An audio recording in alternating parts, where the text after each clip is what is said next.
Here we go.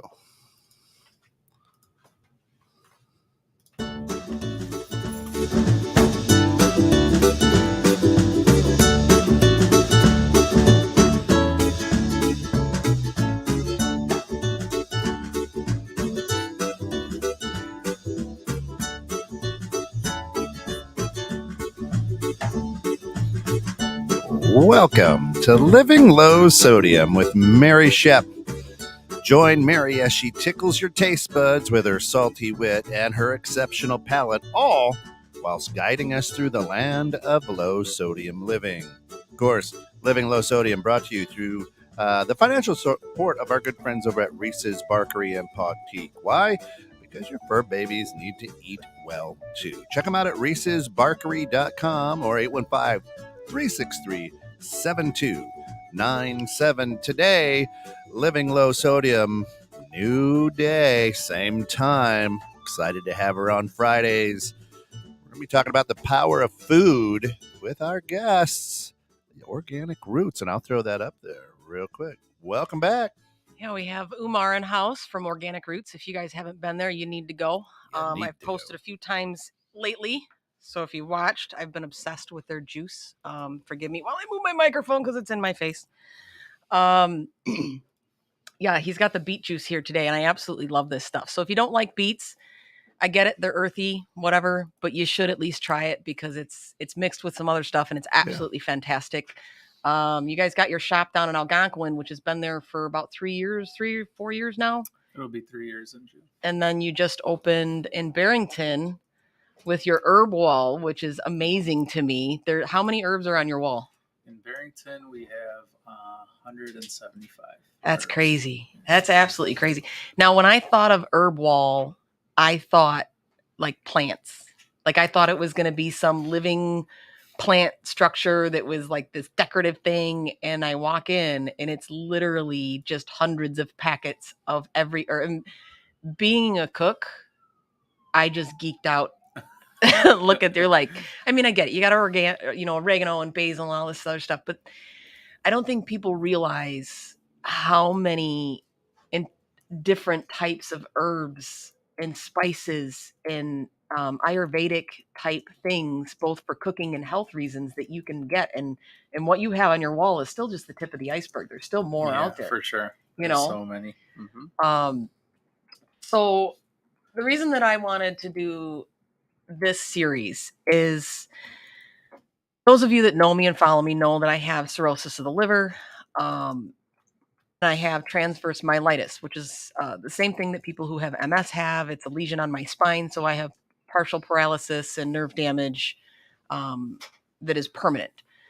So I have, an anti-inflammatory syndrome as well as a very significant disease that most people are, on a liver transplant list. They're on, I was on 17 different medications.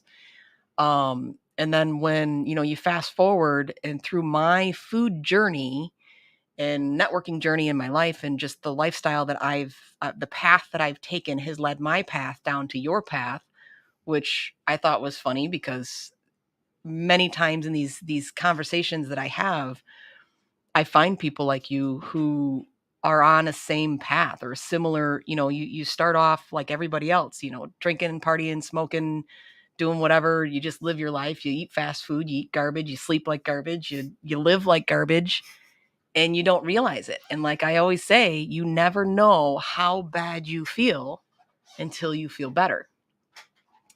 And you got put on this path because of your dad? Yes. My dad was a big inspiration. 12 years ago, my dad was over-medicated. I can relate to that. Just unhappy, depressed. So his health got, really bad, 12 years ago. And growing up, I saw his health just deteriorate over time with so many medications he was taking, not incorporating, healthy foods into his diet as much as he should. So I decided that I needed to do something before it was too late. So I started to study holistic health counseling, the medications he was taking and working with his doctors. And with God's help, a change in his diet and lifestyle, we were able to get him off almost all the medications and heal him naturally. That's fantastic. So that inspired me to open Organic Roots to spread that knowledge and help as many people as we could. You know, it's funny. There's a lot of people automatically assume that because I live and I promote a healthier lifestyle, that I'm against medications.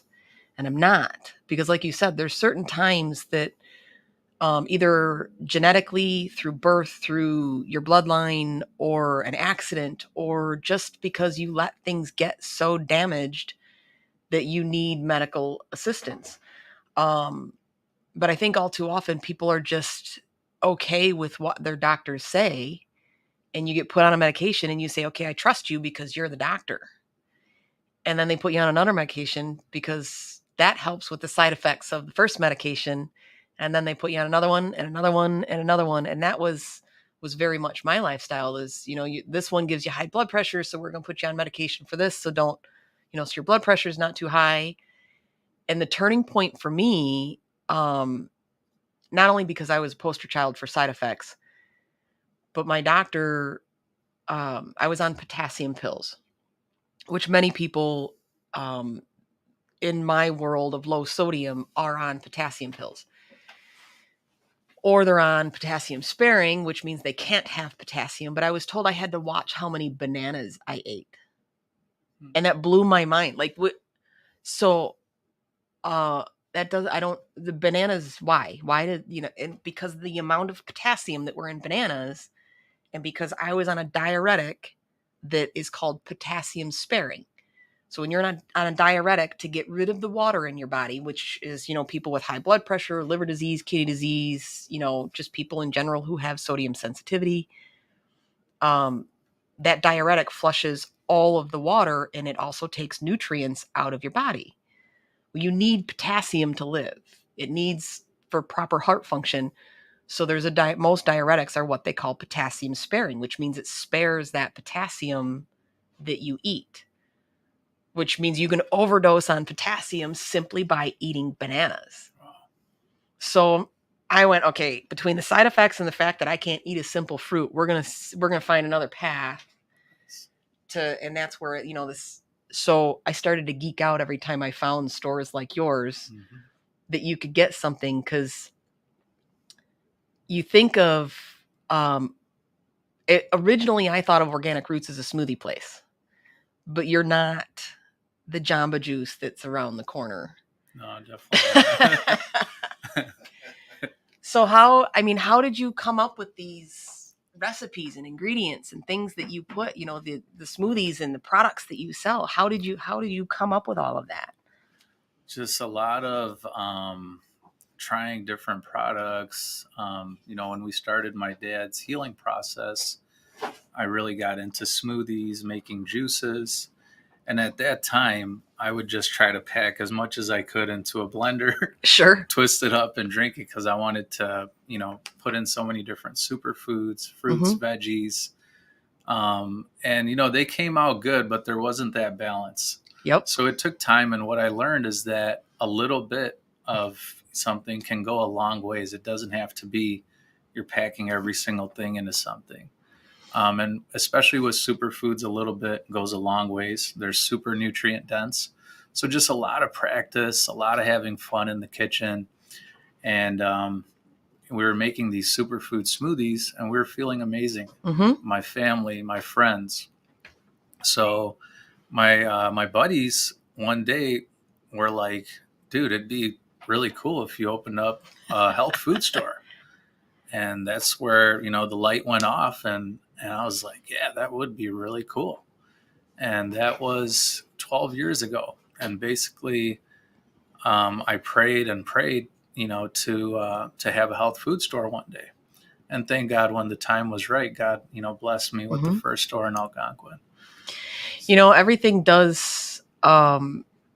Recently, I had made a comment because I made some huge changes in my life. And I had made the comment that I had to take a wrong turn to find the right path.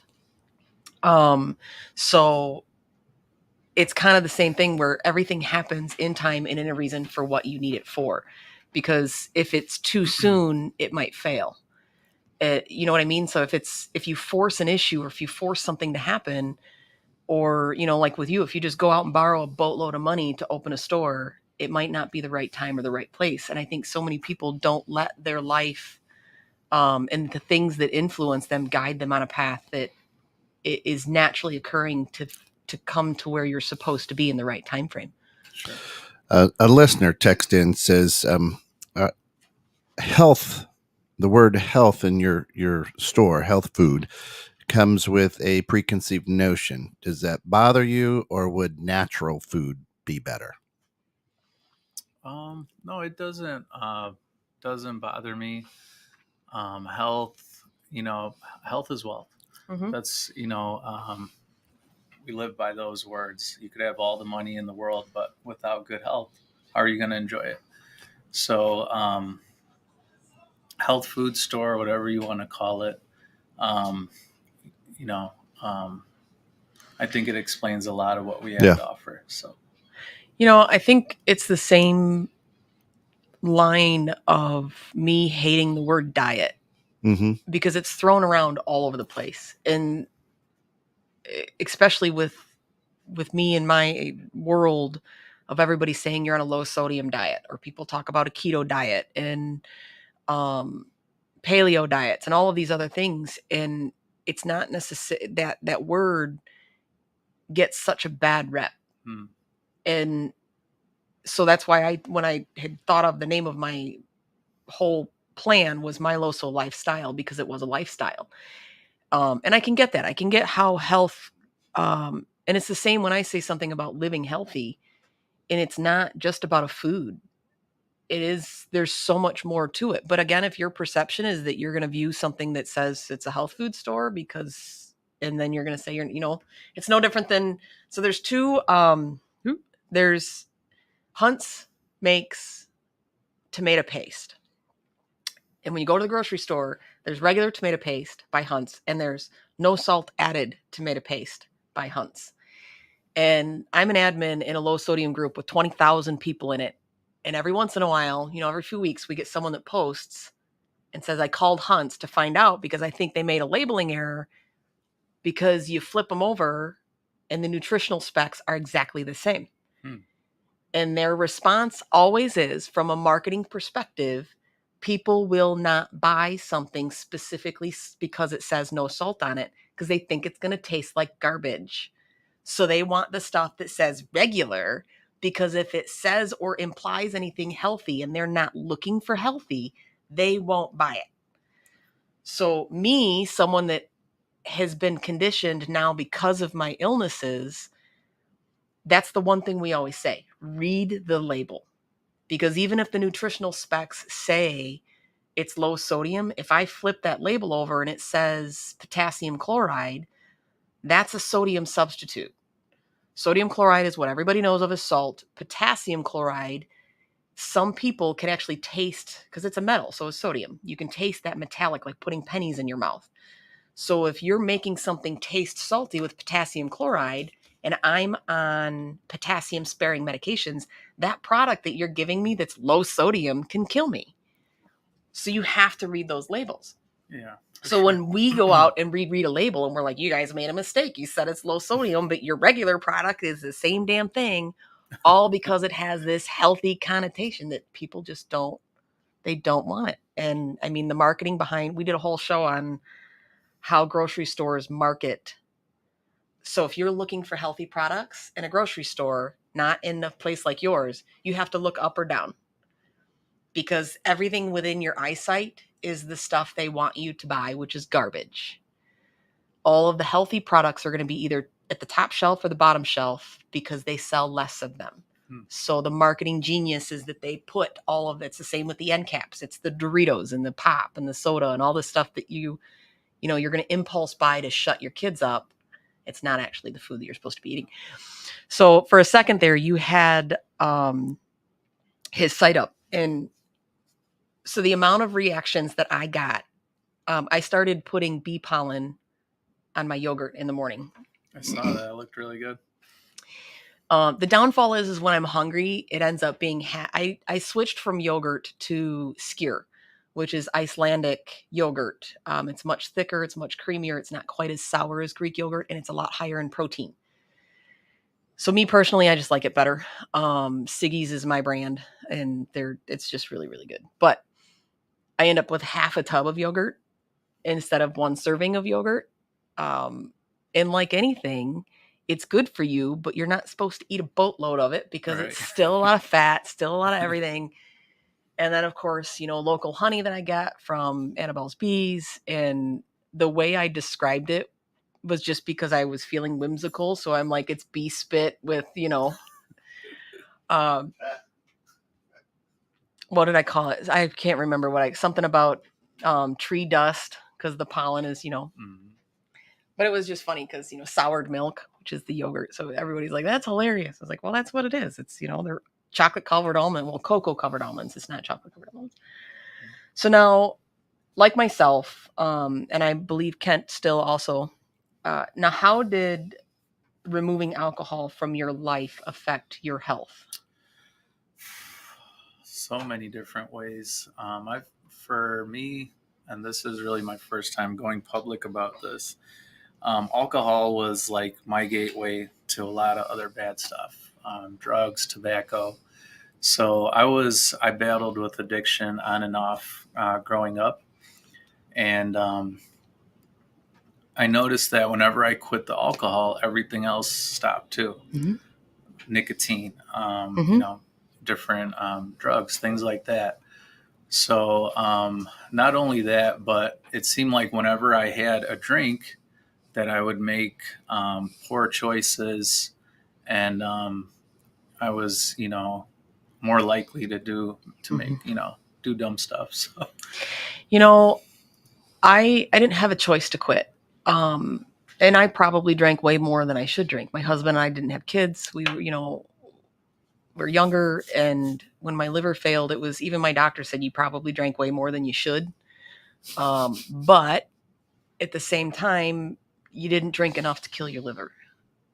But it's still on my medical record says alcoholic cirrhosis of the liver. And that, for 2 years, it wasn't until I went into the doctor one day and he's like, I don't think you're ever going to drink again. I didn't have an issue with it. I had no problem giving it up. I know people who do have a problem giving. I have a whole family full of alcoholics that will wake up at 3:00 in the morning looking for the, half empty beer to finish it. So I'm well aware of the effect of that, but that stigmata that comes with it. And even with Kent, when he had said, I'm just going to give up drinking, not because he had an issue, not because he was drinking too much, because we've been talking so much about healthy and being better and being healthier. He just said, if I'm going to exercise and I'm going to eat better and I'm going to make this effort, I'm going to quit drinking. Awesome. And a friend of ours was like, oh, I'm going to get you to start drinking. Everybody always challenges you. And it's like, I get it. I get the humor behind it. But at the same time, when people make a comment about addiction, and everybody's on their own fence. Some people are like, it's the worst disease on the face of the planet. We need to throw money at it and help people with addiction. And then there's the people who are like, it's your choice. It's your option. You made a choice to drink. You can make a choice to quit. And I say, okay, I challenge you for 1 week, 7 days to give up salt. That's it. You know what? Pick one, salt or sugar, either one. Pick you can't, you have whatever you eat.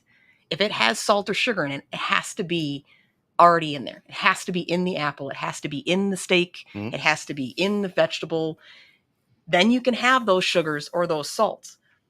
But outside of that, so no sodas, no juices, unless you actually take the whole fruit, grind the fruit, and eat all of that, you're not allowed to have it.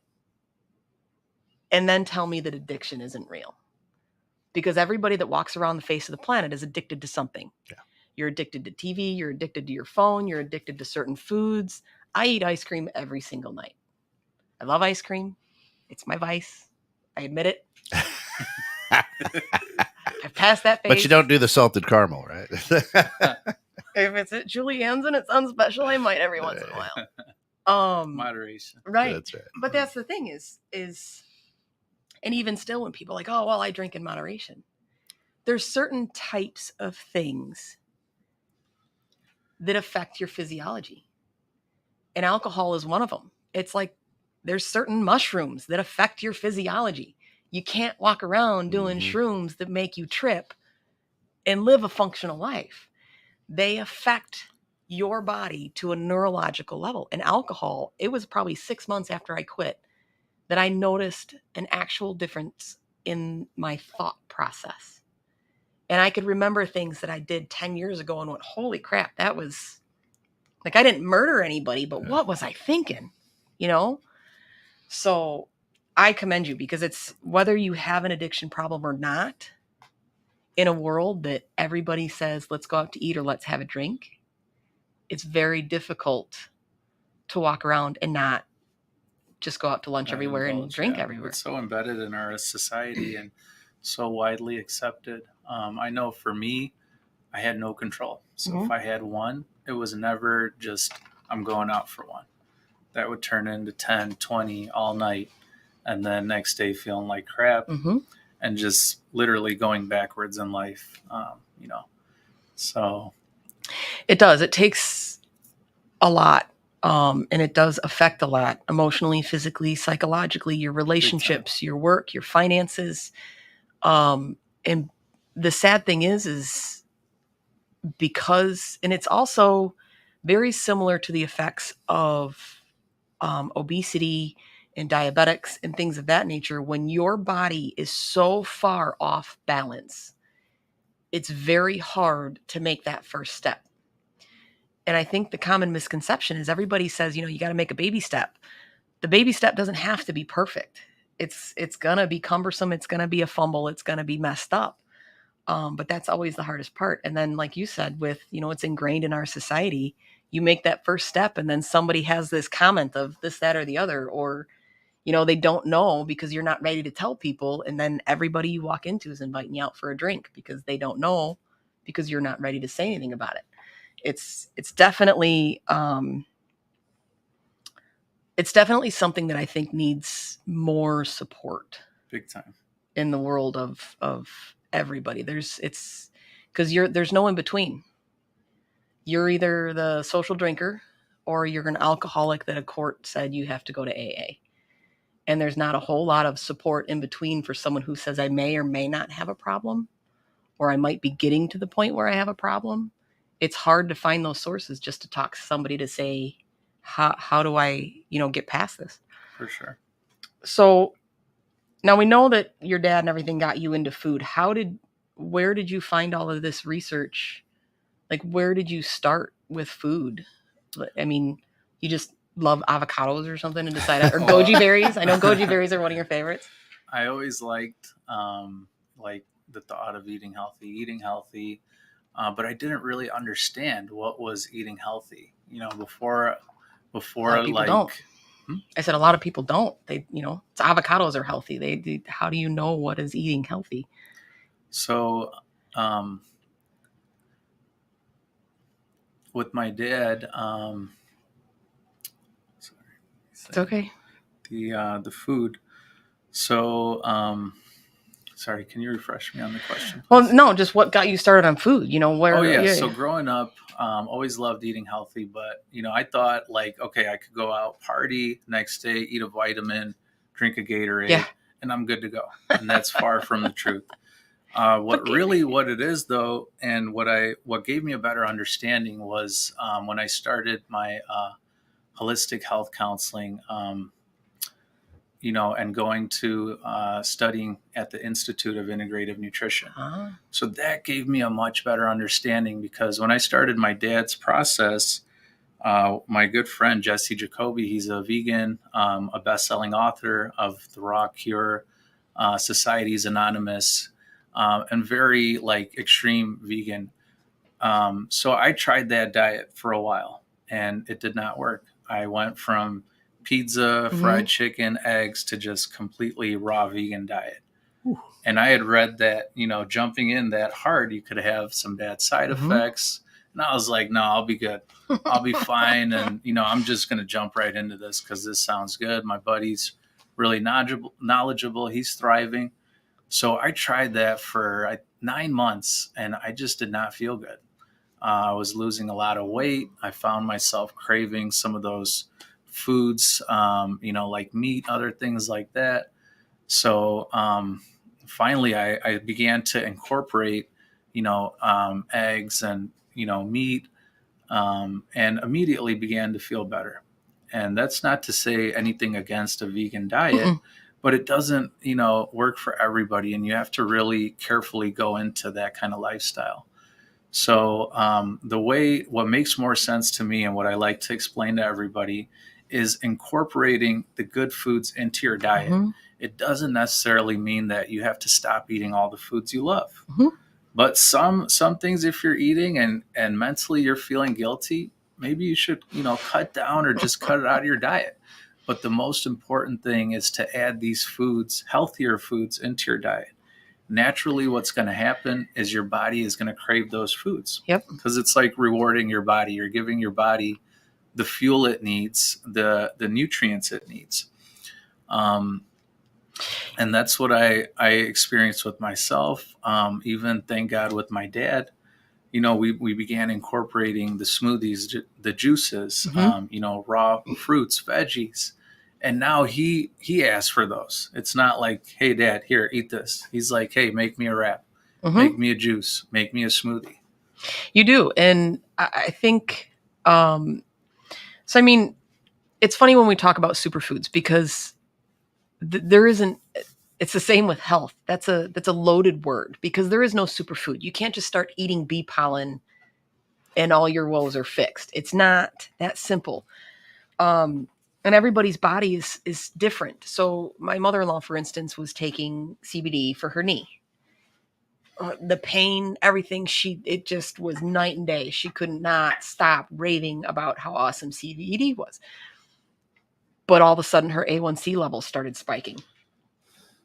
So there's that. And the same with me. Like we had a conversation before where with me with CBD, because I've had a lot of people ask me about CBD because of my medical issues. And there's certain studies that show that you can build up certain enzymes in your liver with CBD oils. That being said, I have a friend who's actually been on the show, Nicole. Without CBD, she wouldn't be able to function. She simply would not be able to function. She had a car accident.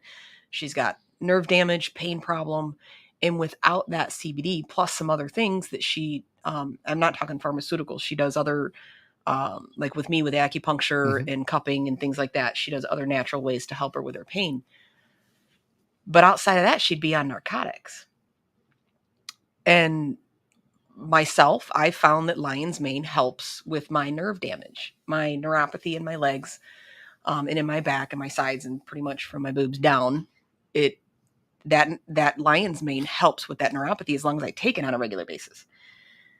But just like medications, those superfoods can interact and have drug-like interactions with other things. So people have to be careful. So I always advise people, because I'm the first one to tell you I hate doctors. I hate them. But you're allowed to fire your doctor. Mm-hmm. So you need to find one that is at least willing to entertain the path that you want to be on. So St. John's wort, something you sell in your store, it's extremely popular overseas as an antidepressant. But that being said, it can be fatal combined with certain HIV drugs and what's the other one? Post-transplant. So people like me who are on an organ transplant list, if I get an organ, and St. John's wort is also because it triggers certain enzymes in the liver. So it's also really popular for people with liver issues. So everybody that knows about St. John's wort, that finds out I have liver disease, oh, you gotta take this. It causes you to absorb drugs faster. So if you're on an immunosuppressant because you just got a new organ, so now you're taking St. John's wort because someone told you it's all natural and it's good for you, and now you absorb your drugs faster, which means they're not as effective and they're not taken the way they should, which opens you up for infection, which when you get a new liver or you have HIV, a paper cut can kill you. So if you're not taking your drugs right, So it's not to say that any one superfood is good or bad, or you should just say, hey, Joe Schmo told me to take this, I should take it. Or like with me, with my honey and my bee pollen, it's amazing for you. It really is. And I haven't had to take an allergy pill in like 20 years. But it doesn't mean it's a superfood. I mean, it's when you say superfood, it's not a cure-all. But there are foods like not bee pollen. What's the other one? Spirulina is a complete protein, and nobody knows what it is. I've never even heard of it. Yeah, it's a green algae superfood. It's the highest natural food source of protein on the planet. Super bioavailable, meaning you consume it immediately, your body's able to assimilate and use it. Unlike meat, our body has, a process of breaking it down. And, with the spirulina and other superfoods like bee pollen, hemp seeds, these are completely bioavailable, very easy to absorb and assimilate. Spirulina, too, was the main source of protein in ancient Mexico. Really? Great for detoxing, alkalizing, helps your body produce new stem cells, boosting the immune system. So many health benefits. That's awesome. Hold on right there as we're thinking about it. You're listening to 216 Net. This is Living Low Sodium with Mary Schepp. New day here, Friday, 11 to noon. And of course, we've got our good friends from Organic Roots here. If you want to know more about what they do, go to www.organicroots, that's with a Z, shop. So Organic Roots shop.com, and they do have things you can shop on there. They'll ship them out to you. If you're hungry and need lunch or something, stop by one of their 2 locations, one in Algonquin and one in Barrington if you're here in Illinois. Or if you just have questions, they love to educate. Give them a call and they'll help you out. Now, with that superfood, somebody texted in and said, I tried to change to eat quote unquote clean, and I couldn't be too far from the toilet. I'm guessing they were flushing out or something. Why does that happen? Or does it? I mean, that's a lot of scare for a lot of people, right? It's like, oh my gosh, I went and had a smoothie and I had explosive diarrhea. 2 smoothies. I think that, again, people think like, oh, it's a superfood, and they hear this word detox. So your liver detoxes you. You have a digestive system for a reason, and our bodies are amazing at handling all of the shit we put in it. So if you don't eat a lot of fruit and vegetables in your diet, and I gave you an apple slaw salad, that amount of fiber is going to cause some disruption. It just is. So you're right. If you haven't eaten healthy, if you live on McDonald's and your life is grease and fat and processed foods, and you put real stuff into it, it's going to take some time, much like you going vegan. That not everybody's meant for that. I've spoken before about they're slowly starting to do research now on your gut biome. And the first thing that kicks off your gut biome, almost like making a cheese or a yogurt, is from your mother. You get breast milk from your mom. Her biome started from her mom, and so on. So when you think of how we eat as a race, as a species, it's fairly new how we consume foods. The reason we crave sugar, we can give credit to honey. Because if you think a few generations, not that many ago, when we have to hunt and peck for every single scrap of nutrient we get, you find a beehive with honey in it, and it's free energy. And not only is it free energy, we still can't even scientifically explain why it's so good for us and why it doesn't expire. Right. So naturally, instinctually, we crave that. It's an automatic dopamine kick when we get honey. You fast forward to the last, 3, 4, or 5 generations when we can make sugar, And our bodies have not evolved to discern the difference between this good sugar and this garbage that's in a big gulp from McDonald's. So you still get the same dopamine kick, which is problematic because you now need the willpower and enough of it to say that this super large Diet Coke is really bad for me. And the caramel coloring that combines with it, which is also bad for you. The fact that you can look up DIY hacks, and one of them is to put Coca-Cola in your toilet to combat calcium buildup should tell you that you shouldn't consume this stuff. Yeah, if it does the same thing as Comet, you may not want to put it in your system. But it's got pretty color. Ants will avoid aspartame. And I didn't discover that I had until I felt good, that I know how bad I felt. I had an Altoid because I had bad breath. I had like 16 coffees. I was going to meet someone, so I had Altoids in my car from forever ago. Figured whatever, I'll pop an Altoid. I got a migraine. Went, holy crap, I just discovered what triggered my migraines forever ago when I used to eat this garbage. And I looked at the ingredients, and sure enough, everything's pretty okay, pretty cut and dry, some menthol, and then there's aspartame. Like, that's garbage. But you're right. So yeah, I can only imagine you've probably lost a fair share of customers who want to try your product, and they come in and think, I'm going to be super healthy, and then down an entire bottle of beet juice, and then... We definitely get a lot of mixed reviews, but to also add, to the question, most people have 10, 20 pounds plus of decomposed feces that are stuck in their intestines, depending on their diet. So when we incorporate these healthy foods into our diet, naturally our body's going to want to flush that out, which is really good. A lot of our, nutrient absorption goes on in our intestines.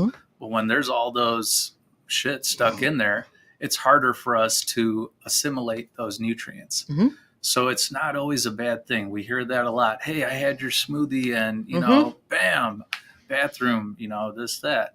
And that's not necessarily a bad thing. It's necessary in flushing, detoxing. If you're trying to lose weight, just boost your health. It's definitely essential. So that's why my wife says I'm full of shit. Alice is correct for more reasons than that. So do you have a smoothie that's just called colon blow? You could probably create one. Well, I know, definitely the beets really help with flushing out. Extremely good for your blood and digestive health. And your liver. And liver. We have a lot of different probiotics. So some, have certain ingredients that will really help the detoxification process. And, with the sugars, to touch on the sugars, is that they say refined sugar is more addictive than cocaine. Yeah. So that's why there's so much sugar in all these foods, and everybody's addicted to it, right?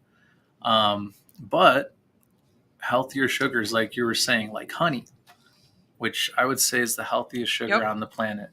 It's written about in our holiest books, the Quran, the Torah, the Gospel. Since they could write, they've been the land writing of milk about and honey, right? Exactly. Yeah. Since writing was created, they've been talking about honey. Yeah, even the Egyptians were some of the first beekeepers. They loved how the bees worked together. And, even the Egyptians, it was so important to them, honey, that even when they were mummified and put in their tombs, that they would put a bottle of honey in there because they wanted that with them in their afterlife that they believed in. And when we then, discovered those tombs, that honey is still edible to this day. And that's thousands of years old. So very amazing. They can't explain why, which I love it. It has the most live healing enzymes out of any other food on the planet. So that's why you want to consume it raw. Once you bring heat to it, it damages a lot of the enzymes, the nutrients. So always try to get raw. Locally sourced is a plus, but I think raw is very important. Um, a lot of the honey you'll see in the stores, unfortunately, they say like 90% or more of the honey isn't pure. Right. There's high fructose corn syrup, sugar, mixed into it. So it's important to, buy from a good source, do your research. Local is always best. Like you were saying, helps with allergies. Mm-hmm. And the bee pollen too, really good for allergies. And it's funny. It doesn't, I mean, it does, if you actually crunch down on a piece of bee pollen, it does taste like something, but I don't even notice that it's in my yogurt. I put it in smoothies and I don't even notice it's there. I put it in my baked goods. If I bake a muffin or something, then it makes me feel like it's my justification, because everybody wants justifiable license to do something they're not supposed to do. So the only time I do use sugar is when I say, screw it, Mm-hmm. I'm making a cake or a muffin like that. There's certain things that it's really hard to not use sugar because it's treated as a liquid, whatever. But so when I make my muffins, I still put honey and stuff like that in it. Stacy asks how about maple syrup? So if you're going to go with a sweetener and you need sugar, honey or maple syrup are your best options. There's other plant-based options that are okay as well. But comparatively, if you take honey versus maple syrup, and maple syrup does have its benefits and it is still a natural product. And it will still, to an extent, help with allergies depending on where it was taken from. So if you're getting local maple syrup, that is a very good option, especially since the flavor profile is different. And honey and there's so many different kinds of honey. So if you haven't tried different honeys, you really need to try them. But honey, the benefits from honey, they still literally can't scientifically explain why, but it's just off the charts compared to maple syrup. So either is a good option to answer the question, but still, I would, if push came to shove, I would probably pick honey over maple syrup. For sure. Maple syrup, excellent too. Another thing that came to mind is honey is loaded with antioxidants. Yes. Antioxidants means anti-aging, so that could have a lot to do with why it has such a long shelf life. Mhm. It'll never spoil. I mean, you look great. What are you, 93? 95. 95. Appreciate it. So you had mentioned some other ones, because there's quite a few that I had put down. Mm-hmm. So some of them I actually put in the definitions here just because most people haven't heard of them. But I mean, a lot of people have heard of these foods and they don't necessarily think of how beneficial they could be. And again, I'm not talking from a superfood aspect of if you start eating goji berries every day, you're never going to get cancer. Because the amount of times someone's thrown it in my face and said, you eat healthier than anybody I know, and you still have liver disease when you started your diet after you got liver disease, and then your immune system made a hole in your spine. But at the same time, the amount of people who have what I have that are on a liver transplant list or dead is high. The probability of my life expectancy after my liver failed was really low. And to sit in a hospital and have a conversation with a doctor and have him tell you flat out, okay, you want the truth? The truth is you've got a 55 or 50% survival rate in your first year. That is how bad. I was diagnosed with advanced decompensated cirrhosis of the liver. And what compensated, now I'm compensated versus decompensated. What decompensated means is I had every symptom you can have. I had ascites, I had edema, I had encephalopathy. You could feel my liver under my rib cage. My kidneys were failing, my gallbladder was failing, my spleen, my pancreas, every organ. I was in organ failure. And that was the prognosis. And then he said, so if you survive after this first year, we're probably going to be talking liver transplant. So I'm telling you, go home. You're not going to work. You're going to be on these drugs. Because I was the cocky asshole who's like, all right, I got this. What do you want? Quit smoking? Done. Drinking? Done. Whatever. I got it. I'm a 25-year smoker. Sweet. And you got to understand, this is your life. I said, all right, well, you don't know me, but we'll see how that goes. And lo and behold, 16 months later, I was off all my medications. Wow. So people keep saying like, well, you eat healthier, but you're still sick. But that's not true, because outside of me having COVID when Pete passed away, I haven't been sick since I got sick. And I wouldn't be where I'm at, off 17 medications, having all of my doctors say I'm an anomaly, if it wasn't for these types of foods and incorporating them into my everyday diet. So instead of having a yogurt parfait that's pre-made at a grocery store, I use Icelandic skyr with honey and bee pollen from your store, with cocoa covered almonds, and whatever, because I keep the big giant bags of frozen fruit in my freezer. Because there's nothing wrong with frozen products. You just got to read the label. Make sure there's no sugar added, because they hide that crap. Like, fruit is sweet enough as it is. Why do they need to add so much more to it? So unfortunately, if you follow my page and you see the other day when I get a little hungry, my bowl gets a little bit crowded, but whatever. It's again, it's better than the other garbage that you can eat. So, now people think of cocoa as like the sweet, super, chocolate. I don't think they realize how healthy cocoa actually is for you, especially when it's raw, organic, good stuff cocoa. Yeah, cacao, one of the healthiest foods on the planet. David Wolf, longevity health expert, rates it as the second healthiest food on the planet. It was actually used as currency in ancient Mexico. If you went to go buy something, you were literally paying with chocolate. And it grows on a tree. It's a fruit, beautiful fruit. There's beans inside of it. You crush those beans up, those turn into nibs. Pulverize it, it turns into powder. There's butter. Beautiful plant, super high in antioxidants and minerals. One of the highest food sources of magnesium, copper, iron, zinc, selenium. So many great minerals. The other beautiful thing about cacao is it's loaded with tryptophan. So naturally, it's a mood-elevating food. Tryptophan helps our bodies to produce more serotonin, the feel-good chemical the body releases when we're happy. So just by eating cacao, it could really help with depression and just being happier. It also has anandamide in it. Anandamide helps our body to produce, anandamide is the feel-good chemical the body releases when we're exercising. So, when we do like a rep and we're like, yeah, it feels good. Cacao also helps your body to naturally produce that. I would much rather eat the cacao beans. I am a baby when it comes to exercise. I do it because I have to, because it's the only way I can function, but I hate it. That's awesome. So a lot of good health benefits, really good for the heart. And the nibs too. By eating the nibs, that also helps to clean the digestive system. So anybody having digestive issues, looking to lose weight, cacao, specifically the nibs, what they do is they help to scrape the decomposed feces that are stuck. And really, you have a really good bowel movement from, cacao.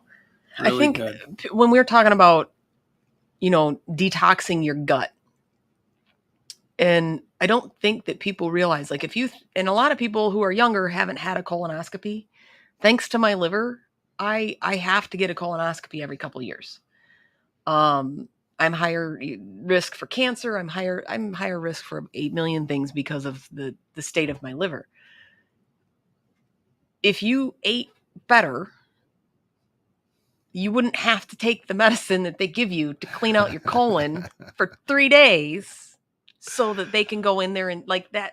If it goes to show you how much is literally trapped in your colon at any time, they have a procedure over the course of 3 days, and they tell you not to eat any fiber, and we're going to give you a drink that's going to clean out your colon because of how much stuff is in there. And then you're shocked if you eat healthy and your body gets rid of it naturally.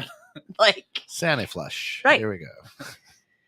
And I will tell you that it's not as bad as you think it is. You don't even remember it. You might say something stupid to your doctor, right? Yeah. Gary says that Hey, Gary. cacao is the fermented seeds of the tree, which are not roasted. Therefore, it has all the nutritional elements. Once you roast them, cocoa is the fermented and roasted bean, which actually kind of destroys the nutritional elements. Is that right? There's still nutritional value, but raw, it's going to be best. Yeah, for sure. and it's kind of a Gary's our buddy it's from a white Singapore. it's a white Oh, nice. it's a white bean pod or something, right? The fruit is white. It's not because we think chocolate or brown for it, right? So there's different colors. Like the fruit will have different colors. The outside, like the skin of the fruit, but inside you have the beans, and those have like a jelly covering around them, and those are white. Inside though is the beautiful black, like cacao, the actual chocolate. Huh. And there's different variations. You'll find some with perps in there, but real beautiful. Sometimes we actually get fresh cacao in the store.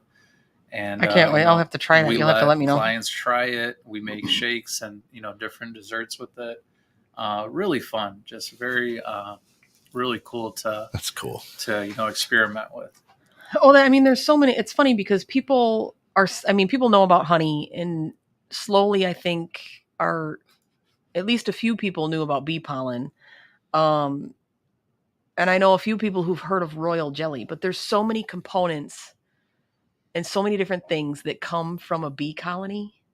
I don't think anybody outside of someone who's an actual beekeeper at an apiary has any clue of all of these different products that come from bees. So when you hear someone yelling at you for cutting your dandelions, maybe you should leave them in your lawn a little bit longer so your bees can survive. Because there's a lot of stuff that I didn't even know about. Once I learned about bee pollen through you. And now I eat bee pollen all the time. Nice. So, there's a whole list of foods that I probably can't even pronounce. The one that I thought, this one on the bottom? Sea moss? No, this guy. Oh, shilajit. Yeah, shilajit. That one, I had to research that one a little bit. That was a new one on me. SHILAJIT. Not yet, no. Oh, you got to try it out. We offer a tea that we make too.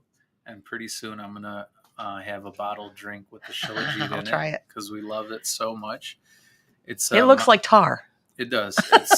It looks like tar. Probably tastes kind of like it too. It's a resin that comes from high up mountain tops. What it is decomposed plant matter over many, many years. And it's loaded with fulvic acid. There's 84 plus minerals. The fulvic acid is a powerful antioxidant. And the shilajit is very well known for anti-aging, longevity, energy, brain health. It also helps to decalcify the pineal gland. And, in the Himalayas where my family's from, Pakistan, they have a saying that the shilajit will turn an old man young, old person, old man young. And literally they have the longest living people on the planet in that area. You can look into it, the Hunza tribe, longest living people on the planet. The gojis are also part of their diet. But I remember when I was out there in Pakistan and we were, in the mountains, my cousins and I, we were, I was at that time like 16, 17 years old. We were struggling up these mountains, going up the roads, getting to our destination.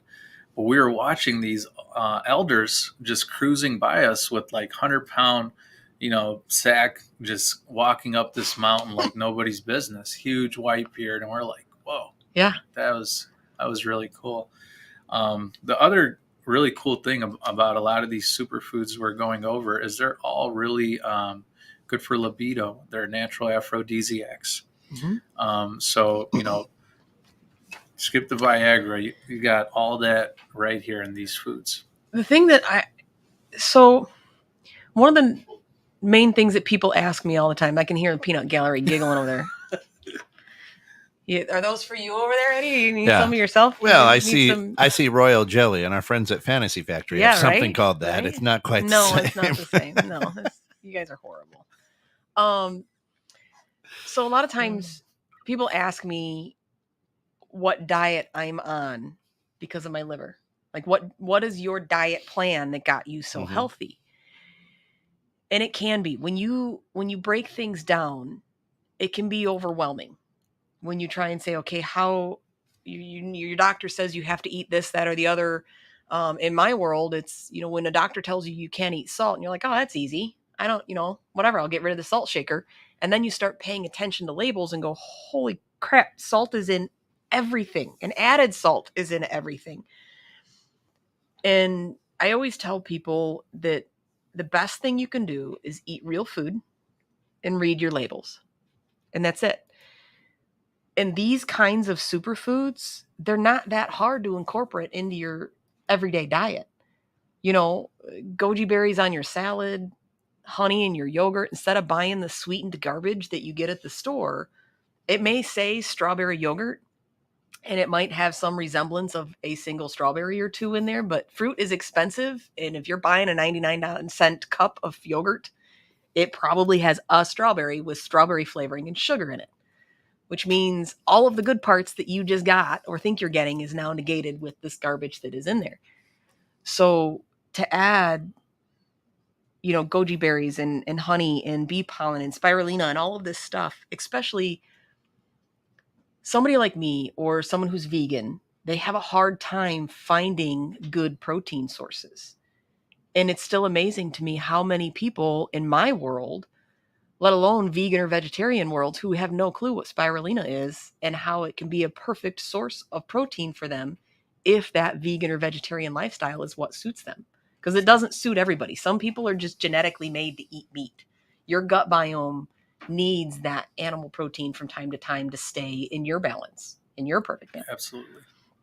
What's this other one? Propolis? Propolis. Yeah, that's another bee product. Bee glue. Bee glue. The propolis. So the bees gather this propolis. The reason they get the propolis is the temperature gets really hot inside of a hive, and it's susceptible to disease and virus. So the bees will go gather propolis, which is like sap that comes out of the tree. It has antibacterial, antifungal, antiviral properties, and they'll coat the inside of the hive with the propolis. Once they do that, there's nothing that can affect the hive. So it's also known as protector of the hive. Just like it helps protect the bees, when we consume it, we get those same medicinal properties: antiviral, antimicrobial, antifungal. So really good for the immune system. The royal jelly, that is another bee product that's produced from the bee's body. The bees actually secrete this from their pharyngeal glands. And when they need a queen, they go through the hive, find the right bee, and start feeding it royal jelly. And that bee then becomes a queen bee and lays up to 2,000 plus eggs a day. Whoa. And outlives the other bees by several years, all on a diet of royal jelly. So, again, really good for anti-aging, longevity, libido.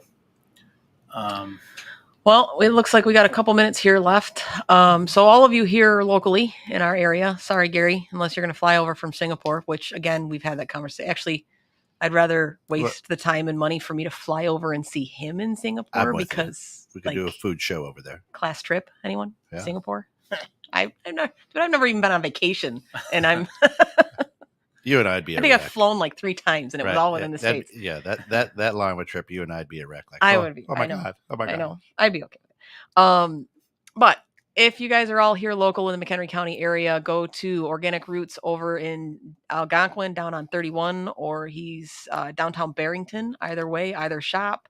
They've got fresh squeezed juices, or you can get their bottled juices, which I love their beet juice. Try it if you don't like beets; at least it's worth a shot. All their food products, and you can order quite a bit of their stuff online. And if you have any questions, just ask, but we are always here. So when it comes to all of these different types of things, I can't say it enough. It's a lifestyle. It's not a superfood. It's not a super diet. It's not a super product. You can't just go keto and solve all your problems. And even with those things, you can cause a lot of damage to your system if you don't know what you're doing. So just be mindful, do your research, ask your questions, and always reach out. We're here if you ever got questions. You can find us on mylosolifestyle.com, 216 the net. And please like and follow our YouTube, subscribe. The more subscribers we have, the more opportunities we have, and the better we can do things and bring you more shows. Every Friday, 11 a.m. Right here, 216 the net, living low sodium. With me and Mary Schepp. That's it. For all of us here, come back at 1 for the Neighborhood Pulse. Come back at 3 for In the Know with Steph and Joe. And remember, until we see you again, be good, but more importantly, be good to each other. Denise complaining about peas. I'm going to